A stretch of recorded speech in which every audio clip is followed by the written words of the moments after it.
ঘন কুয়াশার কারণে দেশের গুরুত্বপূর্ণ নৌরুট রাজবাড়ীর দৌলতদিয়া ও মানিকগঞ্জের পাটুরিয়া নৌরুটে টানা ৪ ঘণ্টা বন্ধ থাকার পর ফেরি চলাচল শুরু হয়েছে।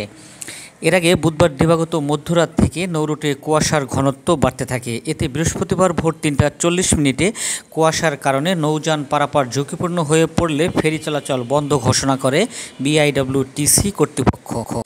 এ সময় যাত্রী ও যানবাহন নিয়ে নদীর দৌলতদিয়া প্রান্তে আটকে পড়ে ৩টি ফেরি। পরে বৃহস্পতিবার সকাল ৭টা ৪০ কুয়াশার ঘনত্ব কমে গেলে ফেরি চলাচল স্বাভাবিক করে ঘাট কর্তৃপক্ষ। বিআইডব্লিউটিসি দৌলতদিয়া ঘাটের ব্যবস্থাপক বাণিজ্য মোহাম্মদ সালাউদ্দিন জানান, ঘন কুয়াশার কারণে দুর্ঘটনা এড়াতে টানা ৪ ঘণ্টা ফেরি চলাচল বন্ধ ছিল। কুয়াশা কেটে যাওয়ায় ফেরি চলাচল স্বাভাবিক করা হয়েছে।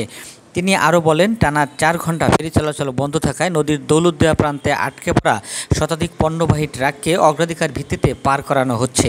দৌলতদিয়া পাটুরিয়া নৌরুটে বর্তমানে ১৫টি ফেরি চলাচল করছে।